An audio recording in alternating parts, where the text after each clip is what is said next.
Hər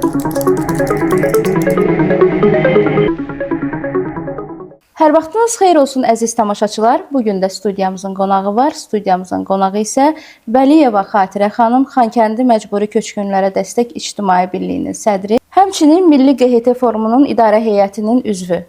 Xatirə xanım, xoş gəlmisiniz studiyamıza. Xoş gördük. Xoş günümüzə gələk hər zaman. Bugün də maraqlı bir mövzuya toxunmaq istərdik. Qarabağa köçlə bağlı istərdik sizinlə müzakirə edək bu mövzunu. Qarabağa köçü ümumiyyətlə necə xatırlayırsınız? Necə bir təsir bağışladı sizə? Çox bir əvvəl onu deyim ki, çox sağ olun, təşəkkür edirəm dəvətinizə görə. Bizim ağrılı, acılı günlərimiz demək olar ki, tam geridə qaldı. Amma hər zaman arzuladığımız bir günə biz yetişdik. İnanırdıq. İnanırdıq ki, biz mütləq geri dönüşümüz olacaq, mütləq geri dönəcəyik. Deməli, Azərbaycanda ilk məcburi köçkünlük həyatını Xankəndlilər yaşayıb. 1988-ci ildən köç başladı. Hardasa bu hadisələrlə əlaqəli olaraq artıq ilin axırında, noyabr ayında demək olar ki, biz köçdük Bakı şəhərinə məcburən. Ermənilərin etnik təmizləməsi nəticəsində Xankəndində bir dənə də olsun Azərbaycanlı qalmadı. Deməli, köç başladı 1988-ci ildən və 92-ci ilin, daha doğrusu 91-ci ilin dekabr ayında son Azərbaycanlı Xankəndini, öz yurdunu tərk elədi. Bu 4 il müddətində ermənilər deməli Bakıda yaşayan, Azərbaycanda nə qədər erməni yaşayırdısa, onlar hamısı Xankəndində birləşdi. Orada məskunlaşdılar. Bunların qurulmuş bu planı əsasında Azərbaycanda yaşayan bütün ermənilər bir ocağa getdilər. Xankəndi, o Zori Balayanın yazdığı Ocaq üçün kitabı var idi. O kitabın mərkəzi olan daşnaqların yuvasına çevrilən Xankəndiyə köçdülər. Amma onu deyim sizə ki, biz tez bir zamanda oranı tərk eləmədik. Hadisələr elə gətirdi ki, biz məcburən köçəsi olduq və Xankəndilər 3-4 dəfə məcburi köçkün həyatını yaşayıb. İlk olaraq yaxın ətrafa köçürdük ki, məsələn, Xocalıya, Şuşaya, Ağdama ki, bizim geri dönüşümüz var. Çünki torpaq bizimdir, yer bizimdir, yurdumuzdur, bizim qədim məskənimizdir və ulu babalarımızın bizə qoyub getdiyi bir vətəndir. Biz bunu necə tərk eləyə bilərik? Amma elə hadisələr baş verdi ki, biz köçəsi olduq və buna baxmayaraq 4 il, mən əvvəldə də vurğuladım, deməli Xankəndi sakinləri noyabrdan köçməyə başlamasına baxmayaraq 4 il 91-in axırına qədər vuruşdular. Kərkicahan, mən onları hər zaman deyirəm, Kərkicahan qəsəbəsi Xankəndin ilə içində idi, biraz dağlıq ətrafındaydı, dağlıq hissəsində yerləşirdi. 4 il boş əllə, yəni bütün tüfənglər, bütün istifadə olunacağı ov tüfənginə kimi yığılmışdı cəmaatdan. 4 il amma o ermənilərə qarşı, belə deyək də, bir 3000 əhalisi olan böyüklü, kiçikli, uşaqlı və ora gələn dəstəklə kömək, Şuşadan gələn kömək, Azərbaycandan kömək gəlirdi. Onlarla bərabər 45.000 erməni quldurlarına qarşı eyni zamanda 366-cı moto alay, bəli, atıcı o alaya qarşı döyüşdülər. Və amma sonda tərk eləmək məcburiyyətində qaldıq. Amma hər zaman inamımız var idi. İnamımız var idi ki, biz qayıdacağıq və bunu da qeyd etmək istəyərdim ki, o həmin illərdən bugünə qədər demək olar könüllü olmuşam. 2013-cü ildə bizim Xankəndi Məcburi Köçkünlərə Dəstək İctimai Birliyi yaradılanda biz fikirləşdik ki, buna nə sloqan qoyaq, nə qoyaq, nə yazaq və bizim orada olan tarixi abidələr Sovet dövründə hamısı dağıdılmışdı, bir elə tarixi abidəmizdə qalmamışdı və sloqan olaraq yazdıq ki, biz qayıdacağıq. Azərbaycanın xəritəsi və Xankəndi, Azərbaycan bayrağı ətrafında biz qayıdacağıq. Və inansız bu, amma inam hər zaman var idi. Bizim köçkünlər 41 rayonda məskunlaşmışdı. Tez-tez görüşlərimiz olurdu.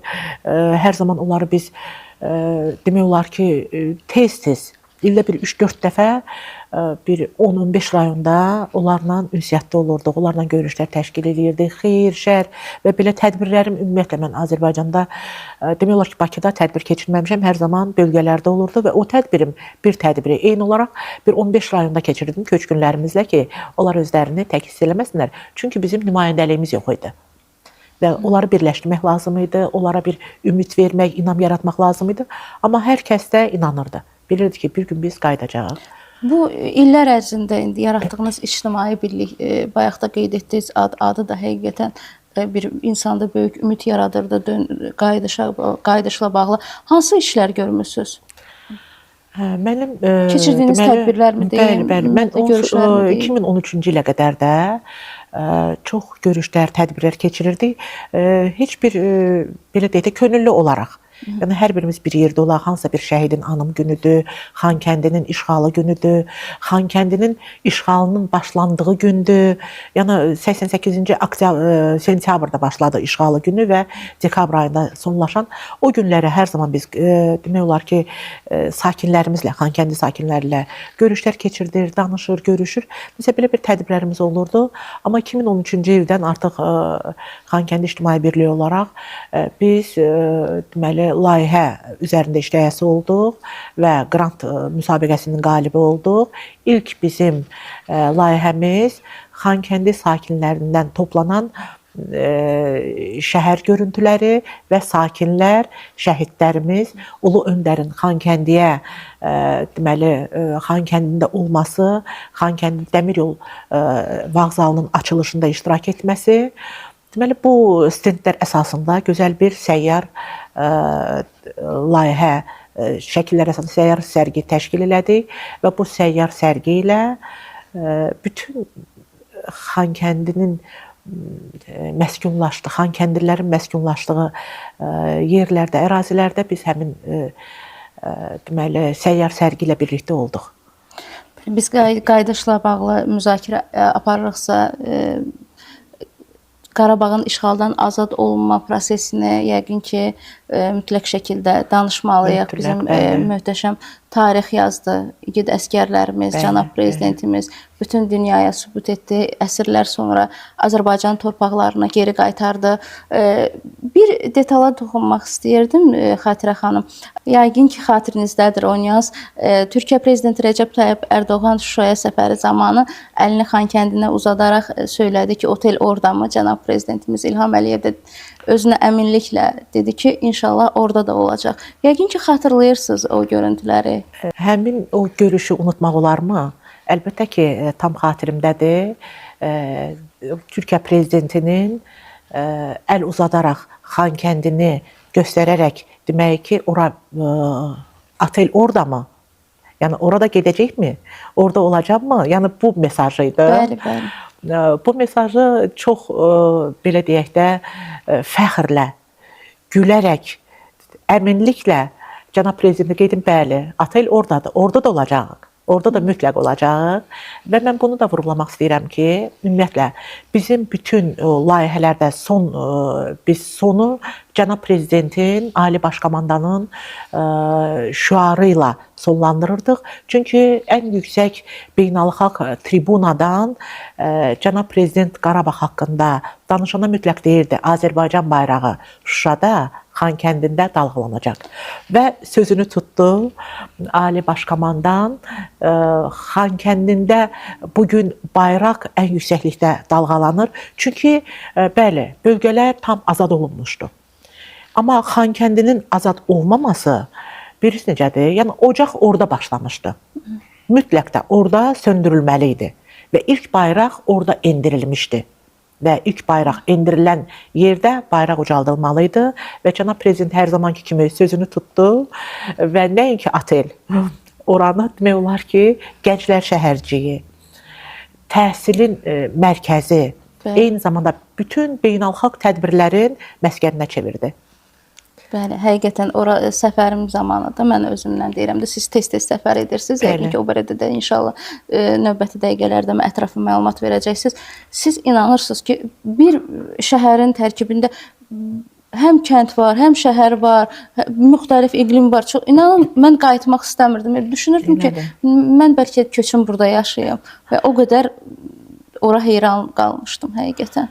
Hələ sizin bu fikirləriniz, ora heyran qalmağınız Xankəndi ilk dəfə səfər edən hər bir kəs sizin fikirdə olur. Eyni zamanda hamı orada yaşamaq istəyir. Köçünü ora köç eləmək istəyir və burada biz bilirdik belə olacaq. Çünki biz oranı bir müqəddəs torpaqdır. Həqiqətən Xankəndi müqəddəs bir yerdir. Qeyri-adi bir aurası var. Çox yüngül aurası var. Yəni ora gedəndə istər-istəməz əhval-ruhiyyən düzəlir və o qədər gözəl oranın yüngül havası var ki, sanki bir çəkisizliyə düşürsən.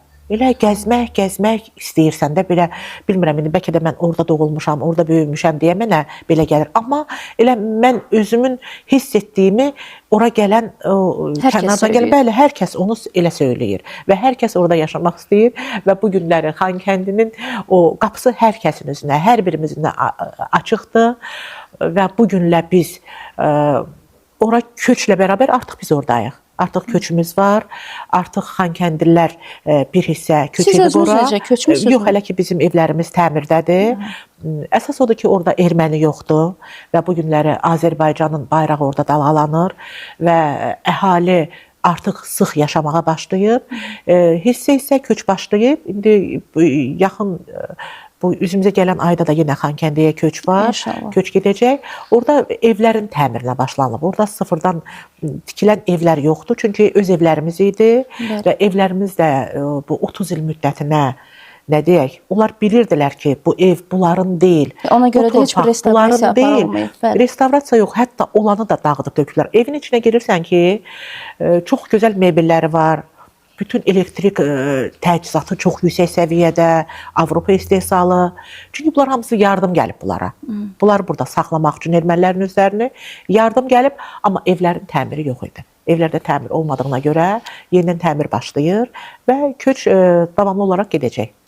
Sizin keçən il xatirimdədir, bayaq qeyd etdiyiniz kimi məcburi köçkünlərə dəstək ictimai birliyində siz Xankəndi film çəkmişdiniz. Xankəndi sakini ilə birgə. Xatirimdədir, mən də təqdimatda iştirak etdim. O evə girişindən sakin qeyd edirdi ki, necə var ev elə də qalıb. Yəni heç bir yəni bir təmir işlərimi deyim və yaxud nəticə əlavə tikilimi deyim, heç nə həyata keçirilməyib. Bu da sizin sözünüzün bariz bir nümunəsidir. Elədir. Onlar ancaq biz necədir?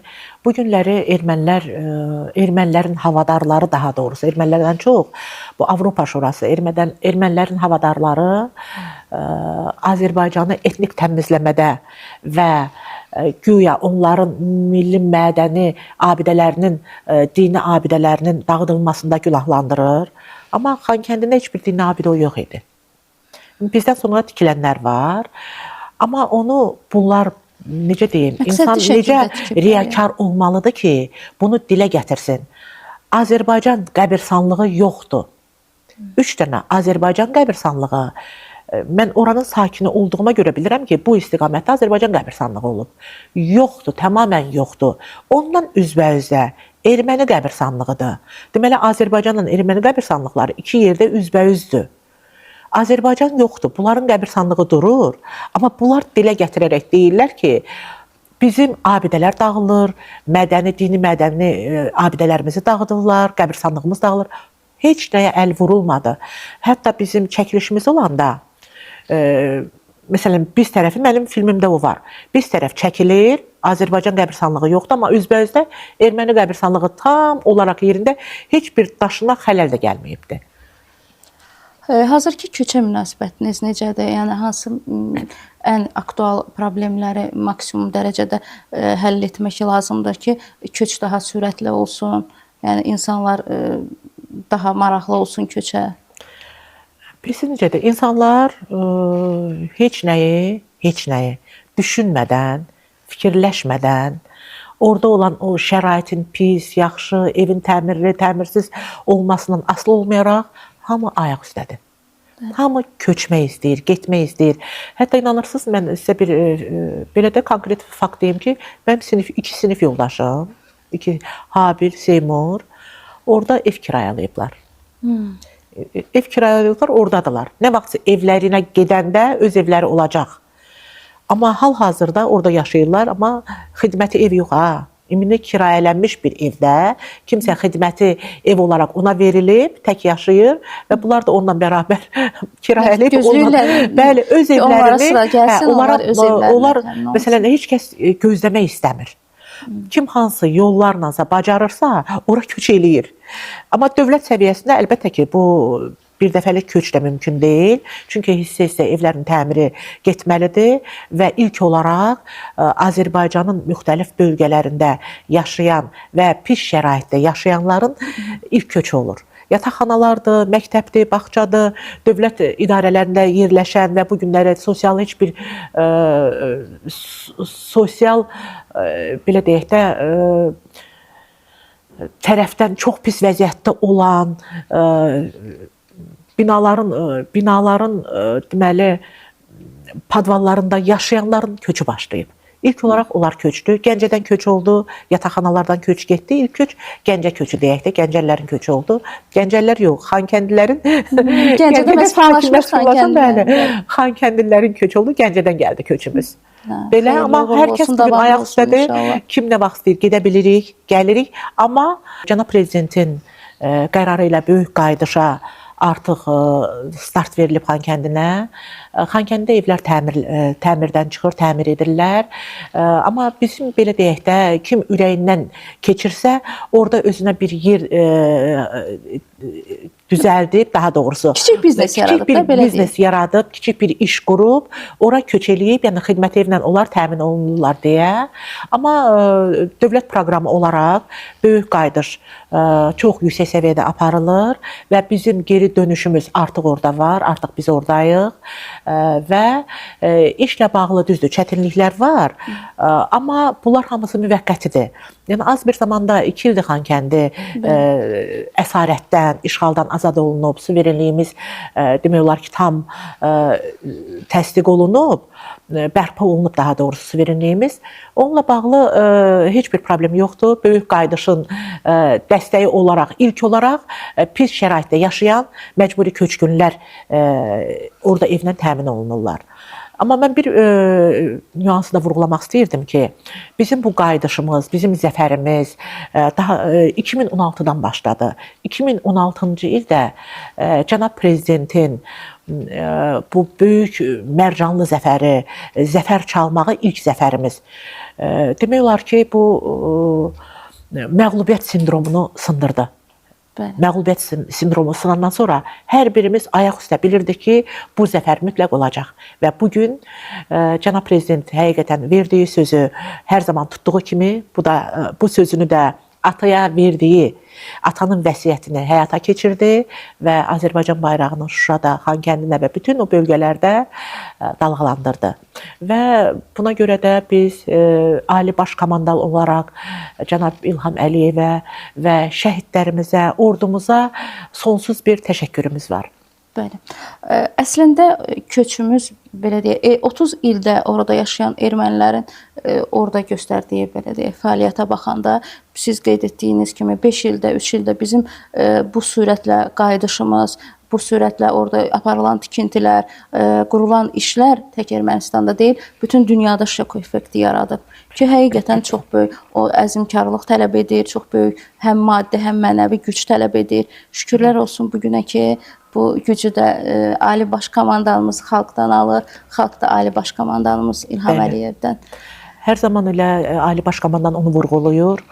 Xalq, ordu, Ali Baş Komandan vəhdət təşkil edir. Yəni bunlar biz daha doğrusu bu şüar var ha, biz birlikdə güclüyük. Biz birlikdə güclü olmasaq bu qələbədə olmazdı və bu gün ora köçümüz də olmazdı. Azərbaycan tək olaraq və dost dövlətlərin dəstəyi ilə, dost dövlətlər var, dəstəyi ilə, mənəvi dəstəyi ilə, bəli, mənəvi dəstəyi ilə bu gün qalib dövlətik. Qalib dövlətik. Yəni bizim dostumuz o qədər çox deyil. Amma bütün demək olar ki 70%, dünyanın 70% Ermənistanın yanında olmasına baxmayaraq, amma biz qalibik və biz qalib gəldik. Haqlı Çünki ədalət bərpa olundu. ədalət bərpa olundu.